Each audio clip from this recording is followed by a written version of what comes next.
Welcome everybody to another video with Lab Galactic. Today we'll be studying structural chromosome abnormalities. Alright, without further ado, let's jump straight into it. So, structural abnormalities in chromosomes, translocations. So there's different types of translocations, and the first one that we will be viewing today is reciprocal translocations. So what is reciprocal translocations? It is when one part of the chromosome is exchanged with another. So as we can see here, we have chromosome 4, part of chromosome 4, that exchanges genetic material with chromosome 20. And the result is part of chromosome 20 is switched with chromosome 4. That's it. So it occurs when one part of the chromosome is exchanged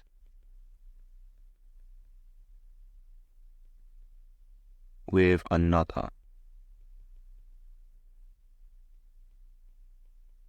Okay, perfect. Okay, moving on, we've got Robertsonian translocation, and here we can see that the entire long arms of two different chromosomes become fused to each other.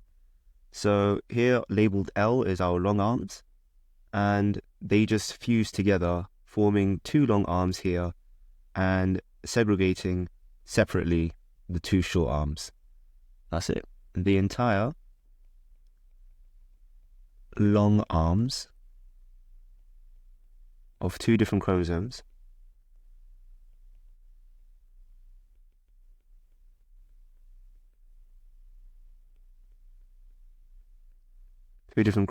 become fused to each other. Fused to each. Okay, perfect. Moving on. Inversions. Right, so we have two types of inversions. Paracentric, when one part of the chromosome is broken down and it's flipped, or in this case inverted, and then reinserted back into the DNA. So it can happen wherever. It can happen here or labeled here as well.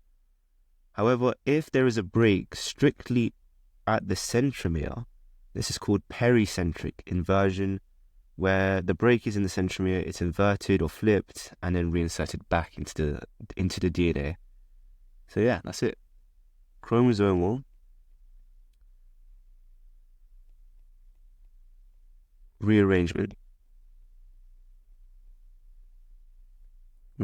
where the fragment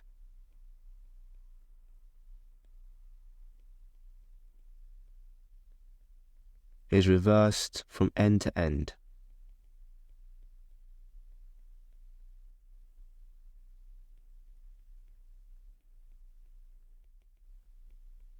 That's it. Okay, moving on, we have deletion, and that's pretty self-explanatory.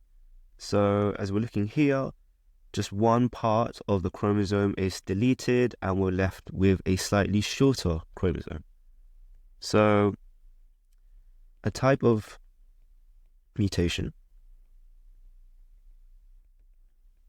that involves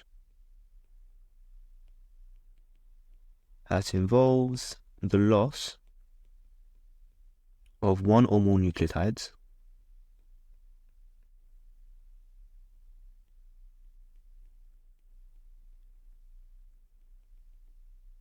from a segment of DNA.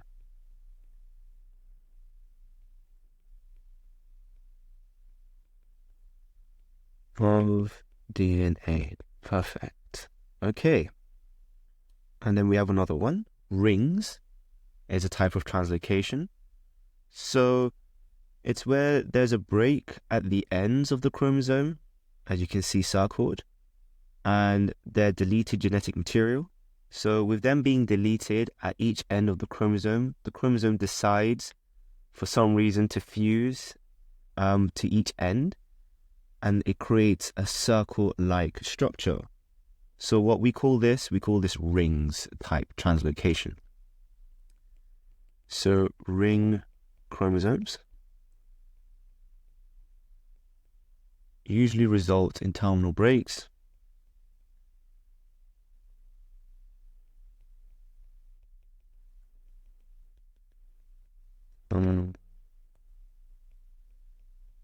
breaks in both chromosome arms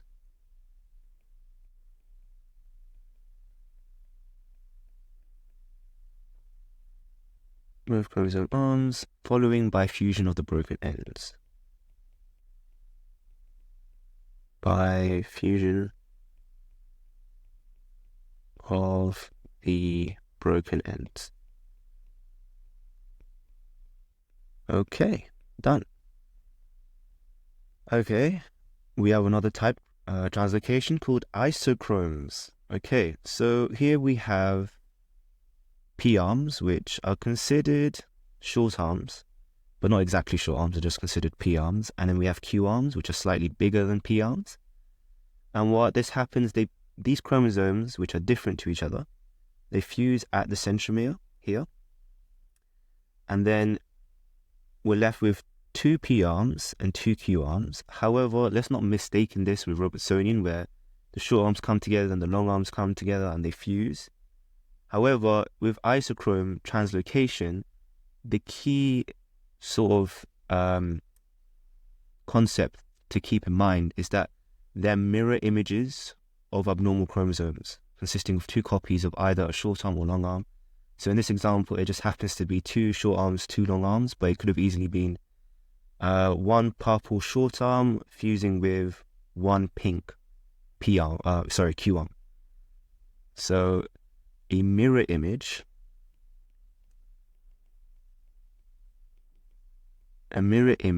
of abnormal chromosomes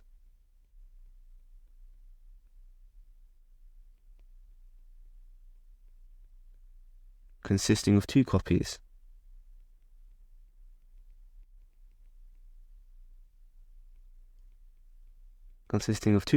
of either a short arm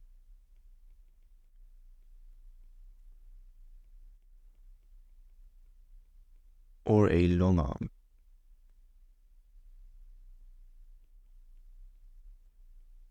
Okay, perfect. So I'll just highlight it here. So even though this example is very similar to the Robertsonian one, we have to keep in mind that isochromes are a mirror image, consisting 2 copies of either a short arm or a long arm. Okay, so let's dive in a bit deeper into the meaning of translocation. So this is the exchange of 2 segments between non-homologous chromosomes. The exchange of 2 segments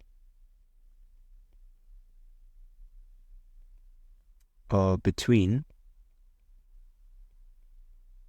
non-homologous chromosomes.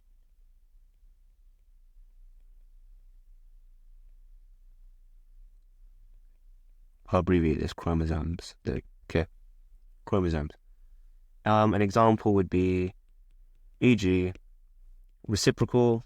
I'll abbreviate that, reciprocal, or Robertsonian, Robert. But for those who don't necessarily understand the difference between non-homologous chromosomes and homologous chromosomes, well, I got you. The homologous chromosomes contain alleles of the same gene type in the same loci, whereas non-homologous chromosomes contain alleles of different gene types at different loci. So for example, hair color, eye color. If you have 2 homologous chromosomes, the genetic code for hair and eye color will be at the same location or same segment to each other, the 2 chromosomes. Whereas if you have a non-homologous chromosomes, they're not necessarily in the same place, making them different. And that's what we call non-homologous. Okay, so just to write it down for you, the homologous chromosomes contain alleles of the same gene type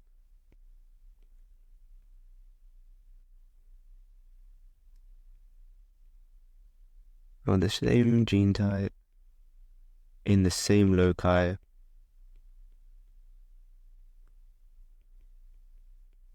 non-homologous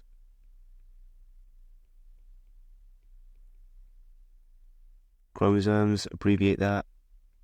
Cool. Contain alleles of different gene types.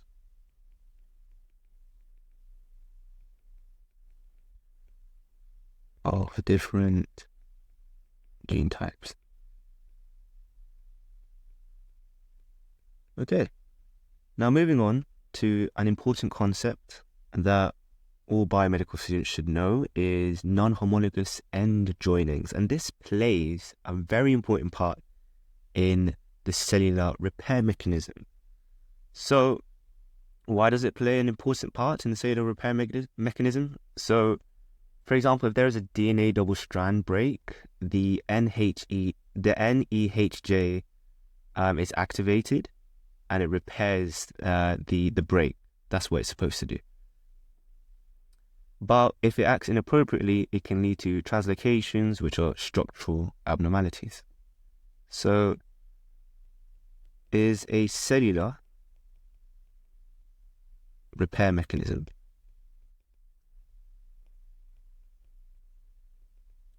And that plays a role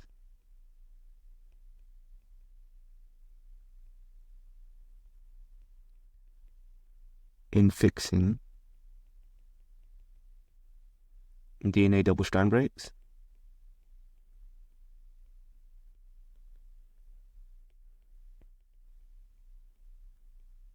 Okay. When NEHJ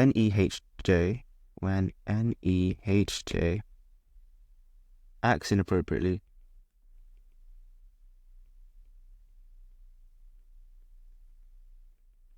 it can lead to translocations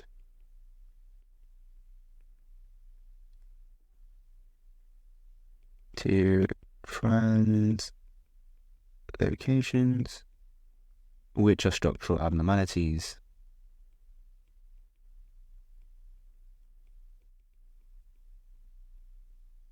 And then just abbreviate the abnormalities. Okay.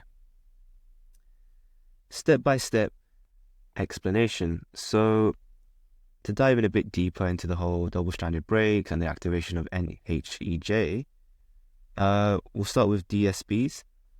So, a DSB, or double-stranded break, occurs when both strands of the DNA double helix is severed in the same location. So, that's what the definition stands for. So, a DSB occurs when both strands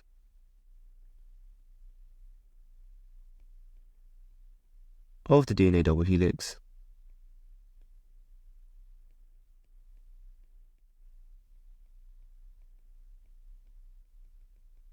is severed in the same location.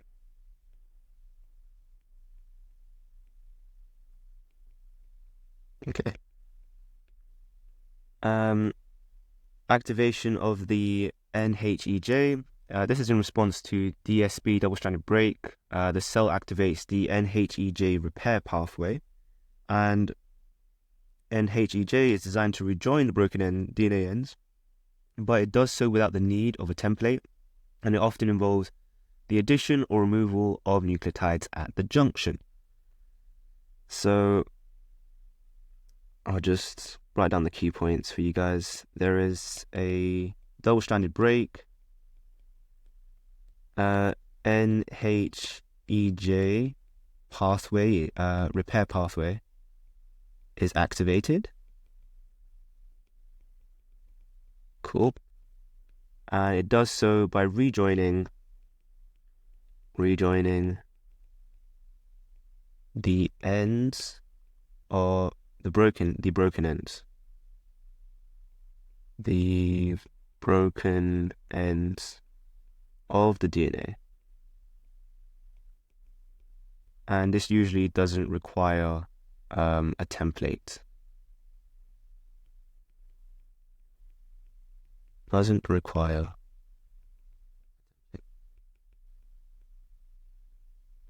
temp. Okay. However, as we know, if NHEJ acts inappropriately, there's inappropriate joining. And in some cases, the broken ends from different chromosomes are mistakenly joined together. And this can result in obviously translocations, where a segment of one chromosome is fused to a segment of another chromosome. So occasionally, chromosomes are mistakenly joined together.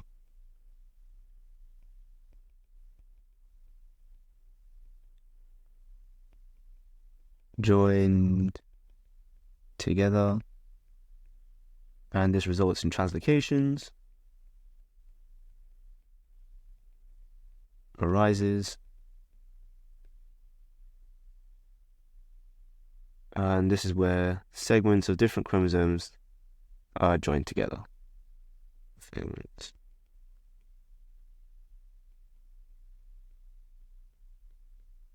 Chromosomes fused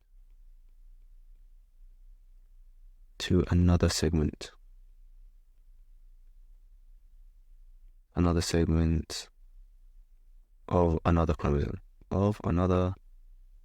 chromosome. Abbreviated. Okay. Translocation consequences. Obviously, if there's a translocation, there's going to be consequences in the body. So if the translocation disrupts crucial genes or regulatory elements, it may lead to abnormal cell function, potentially causing disease or contributing to cancer. So the bullet points here, if the translocation happens to disrupt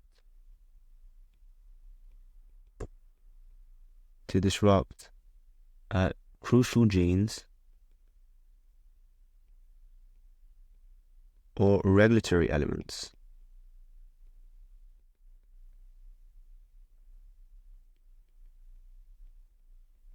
it may lead to abnormal cell function.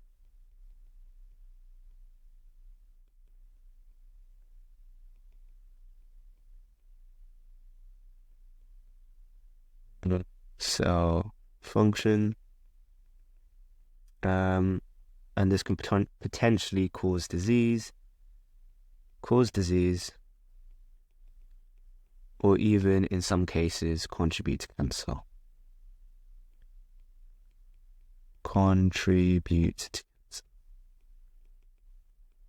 Okay. Those are the consequences of translocation. So in meiosis, as we know from our A-level biology, in metaphase 1, the chromosomes are bivalent and they align, as shown here, across the equator. But then here's the question: how can derivative chromosomes, or in other words, translocated chromosomes, align with their homologs? Because here in metaphase 1, these are homologous chromosomes, all right? They haven't been swapped, they're identical to each other. And this can be slightly a bit more complex because the alignment of derivative chromosomes are aligned depending on their specific nature or the structural arrangement. Okay. But they can align in metaphase, where it's just a bit more complex. So key point here, they can align in metaphase 1, in meta 1, just abbreviate that, meta 1, but it's a bit more complex. It depends on specific nature of the structural arrangement.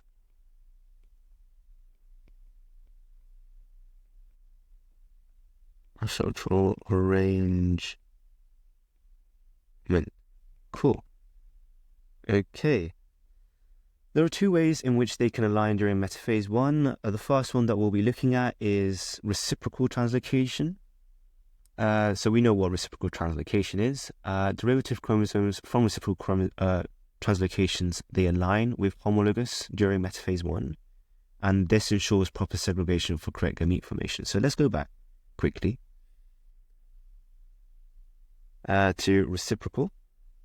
And that's the first one. So here it occurs when one part of the chromosome is exchanged with another. And these guys, well, they just align normally, exactly the same in metaphase 1. So derivative chromosomes abbreviate this from reciprocal, abbreviated. They align with homologous chromosomes, with homologs during metaphase, during meta 1, ensuring proper segregation for correct gamete formation. So they're fine. The chromosomes are segregated, and there's a correct gamete formation. So then we just ensures proper segregation for correct gamete formation, which is good. I'll abbreviate this, formation. Okay, so what happens when it's a non-reciprocal translocation that wants to align itself in meta 1? Well, there is an unequal exchange in non-reciprocal translocation. So if it's anything like inversion, deletion, circle, translocations, well, it's not going to act the same as reciprocals. So this may impact metaphase 1 alignment, potentially causing unequal segregation during anaphase 1 and resulting in gametes with unbalanced chromosome content, which is bad news. So key points to take home here. It may impact meta 1 alignment, causes unequal segregation, segregation abbreviated, during anaphase 1,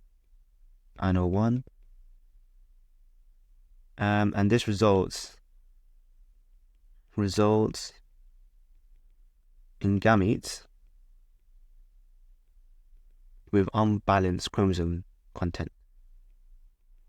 With unbalanced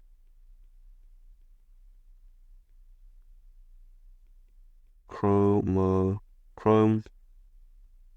content. Cool. So that's the key message here. So as you can see, there's a little diagram showing you that there's unequal crossing over, and this proves to be a condition. So it's serious. It has an impact of the growing fetus. Okay, so the potential effects of unbalanced reciprocal translocations. So as we know, everything in life requires balance, but if there's unbalance, there's consequences. So it may lead to miscarriages, hence why a woman with a higher number with unexplained miscarriages should be screened for balanced translocation, potentially. Learning difficulties and physical disabilities. So may lead to miscarriage.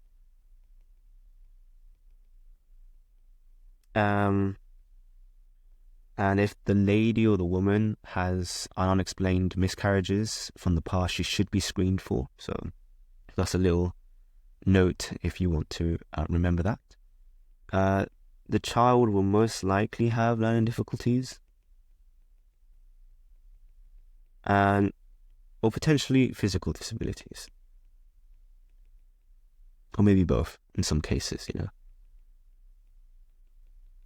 Okay. So, zooming in further with Robertsonian translocation. Robertson translocation involves the fusion of two acrocentric chromosomes, typically chromosomes 13, 14, 15, 21, or 22, and this results in a single larger chromosome and a derivative chromosome, as seen here. So we have this Robertsonian, we have long arms. These are your long arms. And these are your short arms. Okay. So we know what happens. They form two long arms and then two short arms.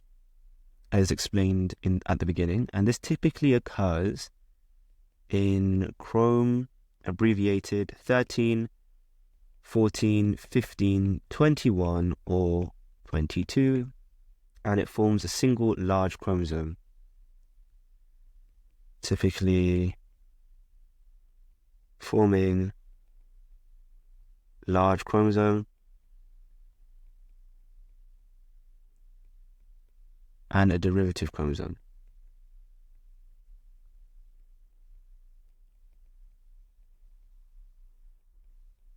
Okay, fantastic. So if we go down, so we have here an example of a metacentric chromosome. Here we have a short arm and a long arm labeled on the diagram, and a metacentric chromosome essentially is a chromosome with a centrally located centromere creating two arms of roughly equal length. So a chromosome are chromosomes with a centrally located centromere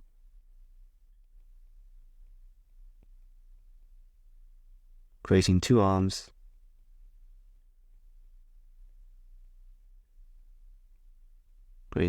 of roughly equal length.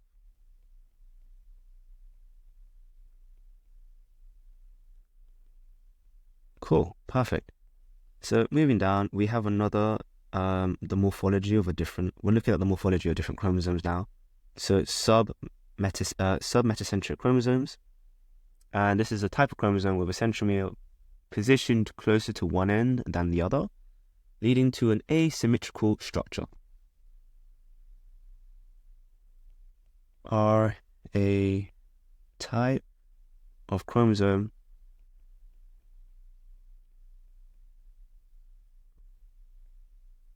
with a centromere, and the centromere positioned closer to one end than the other, leading to asymmetrical structure.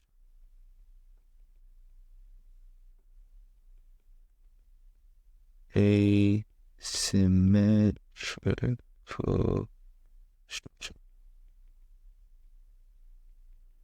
Okay.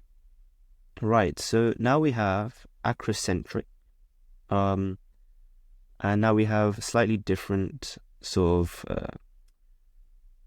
characteristics to this chromosome. So we have the centromere, and then we have satellites now, as opposed to having just a short arm and a long arm. So what is acrocentric chromosomes? They're a type of chromosome in which the centromere is located near to one end, creating a long arm Q and a short arm P. Examples of human chromosomes include 13, 14, 15, 21, and 22. So centromere is located near to one end.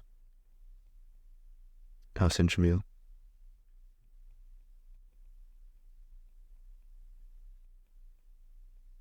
Located near one end.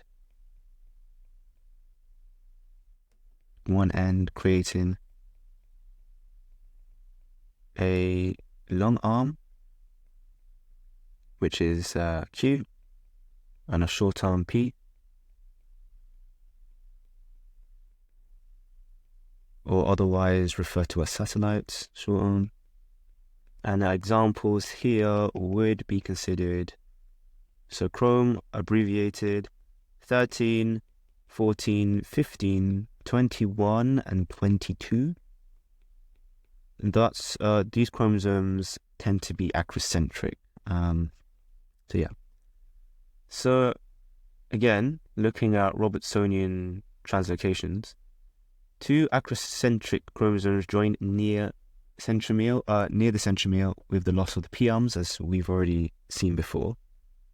So two acro chromosomes, chrome abbreviated, they join at the centromere, centra abbreviated, and then they lose the loss of P arms. So they kick that out. So you form just 2 long arm chromosomes. A balanced carrier has 45 chromosomes, so we know that balanced is 45 chrome. However, if 46 chromosomes are present, including Robertsonian, then they must be imbalanced. So if there is 46 chromosomes, including Robertsonian translocation, then it's imbalanced. So I'll abbreviate Robert, therefore imbalanced. Okay, P-arms, what is like the functions of P-arms? They encode rRNA. So if multiple copies are lost, it's not deleterious to lose some, but they are important, okay? So P-arms encode rRNA, but it's not deleterious if you lose some. Okay. So Robertsonian translocations 13, 14, 14, 21 are relatively uncommon, so just to bear that in mind. Robert trans 13, 14, and 14 and 21 tend to be uncommon. So translocations so if you have a Robert translocation between these two chromosomes, 21 and 21, this is with 100% confidence that you are at risk of Down syndrome in the fetus. So 100% risk of, I'll just abbreviate this, Down syndrome, DS, in fetus. Okay, so what we have here is a diagram representing the different types of translocations. So just to go through it quickly, we have normal if there's a translocation between 14 and 21, 14 21 separately. So you see we still maintain our satellites and long arms, then it's normal. If you have a translocation, Robertsonian translocation between 14 and 21, now creating just one chromosome with 2 long arms, then you're a carrier. However, now in Down syndrome, I think we'll look into this. If you have 3 chromosomes, and this is not normal, we're supposed to have only 2 chromosomes of each. However, if we have 3 chromosomes here, and we have a Robertsonian between 14 and 21 plus an extra 21 chromosome, yes, you have Down syndrome. And this is lethal, so in other words, it's fatal. Fetuses they just tend to die afterwards, after being born. So if we have chromosome 14, 21, and then 14 again. So here we already know this is Down syndrome, right? And if we just have an extra 14 and 21 chromosomes, this is a bit too much. We have way too much copies. We have 3 copies of 14 and 2 copies of 21. Yeah, and this will essentially kill you. Balanced carriers, here we have 14, 14, 21, 21. Again, it's showing you the possible gamete combinations. So 1421 is normal, 1421 you're a carrier. Down syndrome, and again, lethal. Okay, so you can take a look at that later on if you want. It's just to give you an idea of what exactly the translocations can do, especially during development. So now moving on, trisomy 21 due to NDJ. Okay. So as we can see here, this first diagram is just showing you different types of combinations. So you can have tubivalent, quadrivalent, and trivalent. They're just to show you different types of translocations. However, looking at trisomy 21 specifically, as we can see here, look, everything's looking nice and normal. We've got 2 copies of each. So once we hit we have 21, chromosome 21, we have 3 chromosomes, and that is an indicator of Down syndrome. Okay, so trisomy 21, also known as Down syndrome, is a genetic disorder. Genetic disorder. And it's caused by the presence of an extra copy of 21, so plus one copy of chromosome 21, chrome 21. Normally humans have 23 pairs of chromosomes, and trisomy 21 occurs when there's 3 copies of chromosome 21 instead of the usual 2, as we've explained here. Everything is 2, it's normal, but we have plus 1, and it's an indicator of Down syndrome. Okay. Trisomy 21 due to Robertsonian translocation. The most common chromosomes involved in Robertsonian translocation, as we stated before, is between 13, 14, 15, 21, and 22. These are the chromosomes that have short arms, P arms, that are very small and do not carry essential genetic information. So just as a reminder, common chromosomes, common Robert trans happen in chrome 13, 14, 15, 21, and 22, because they usually have the short arms, otherwise known as P arms, yeah? Okay. That are very small and do not carry essential genetic information. For example, if chromosome 14 and 21 undergo a Robertsonian translocation, the fused chromosomes would be composed of long arms of both chromosomes and small p. Our small p arms would be lost. And as we can see, if we go back, what happens if our chromosomes 14, 21 fuse? Well, you're just a carrier, so it isn't too bad. Okay. Side note here, chromosome analysis can be carried out, so karyotyping is necessary to detect Robertsonian translocation and assess their potential impact. So if you need to test out if you have a Robertsonian translocation, you carry out the process called karyotyping to detect Robertsonian translocations. Robert trans. Cool. Okay. Outcomes of translocation. So we know it's very difficult at this current level of technology to predict if you have a translocation. I only have approximate probability of producing possible gametes, so approx probability of producing abbreviated possible gametes. Okay.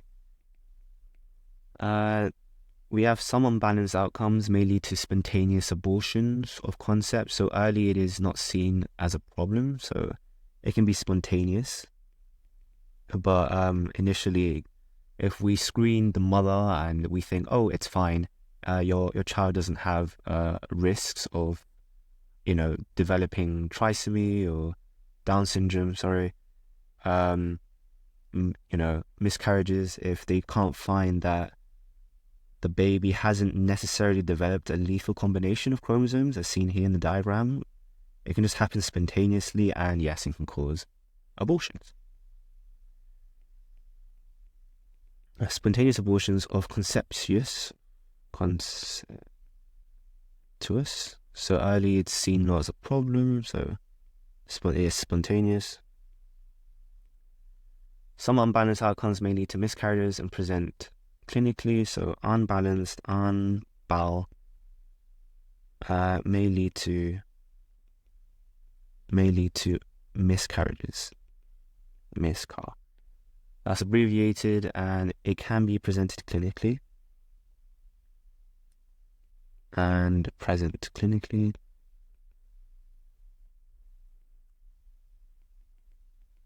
Okay. Some may result in live-born baby with various problems. So again, the baby could have various translocations. They're born, but they have various problems, as stated before, either physical, mental disabilities or difficulties, or probably both, a combination.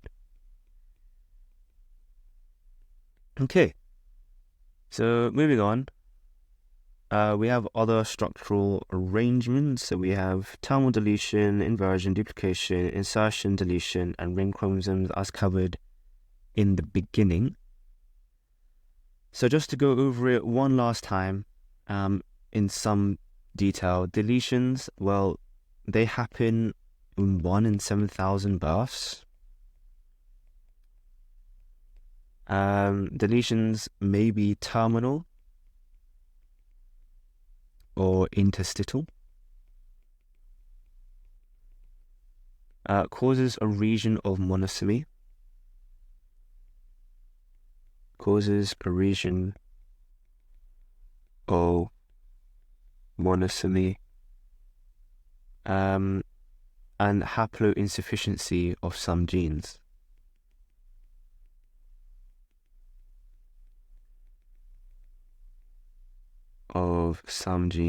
So some people may be asking, well, I don't understand half of what you just said. So if you didn't understand what monosomy means, well, I'm referring to the absence of one copy of a particular chromosome in an individual, so leading to developmental abnormalities and health issues. So monosomy, absence of one copy of a particular chromosome. So yeah, absence of one copy of a particular chrome, and what this may lead to developmental abnormalities, norm, abbreviated. It may lead to health issues. Okay. The cause of monosomy involves errors during cell division, such as non-disjunction during meiosis, where chromosomes fail to separate correctly, or structural abnormalities like deletions or breakage. So that's what monosomy means. Regional monosomy, you're losing or you don't have a copy of a particular chromosome, and it leads to development abnormalities and health issues. Cool. Some people may be asking, what is haploinsufficiency? Well, this occurs when the presence of only one function copy of a gene in an individual is not sufficient to maintain normal function. So you may only have one functional copy of a particular gene. Okay. And it's insufficient to maintain normal function.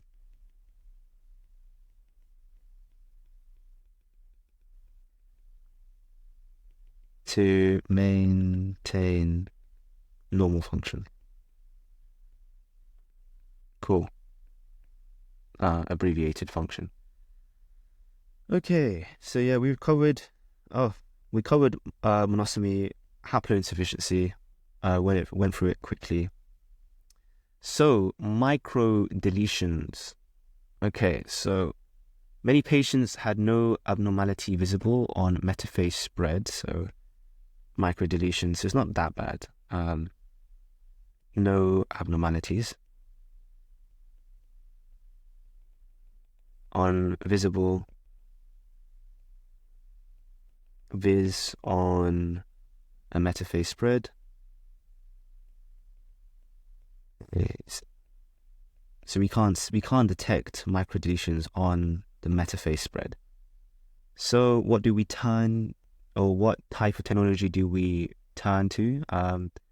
High resolution banding, high res banding, such as FISH, so fluorescent in situ hybridization, FISH, and now CGH. CGH shows micro deletions. Okay. So we can't use the contemporary metaphase spread, so we look at high res type technology such as FISH and CGH, which shows these micro deletions. Only a few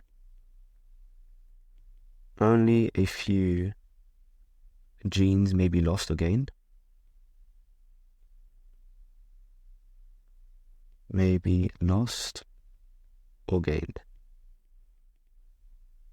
We have velocardiofacial.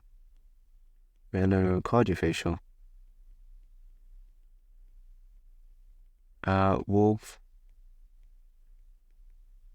So these are the type of defects that one can acquire from microdeletions. Williams and Smith Magnus, if I said that correctly. Smith Magnus. Okay, so I won't go into deeper detail of what exactly Wolf, Hirschhorn is, Williams, Smith Magnus is, but they're just a type of condition that people can acquire from having microdeletions. But we just have to understand, or just have a general understanding of what these potentially could arise in a person who has microdeletions. But as biomedical students, we're just focusing on what technology can be used. So FISH and CGH has to be used to detect microdeletions. And that will be it. So today, we went through all the type of translocations, which is stated at the beginning. We go into deeper detail into the NHEJ, which is also very important in the repair pathway, but it can also be a trigger in causing translocations. Robertsonian translocation plays a big part in Down syndrome, and we go into deeper detail. We look at the morphology of each individual chromosomes and the different types of combinations which could arise in Robertsonian translocations, and the different types of structural changes. So deletions, we went over it briefly, haploinsufficiency, microdeletions, and that's it.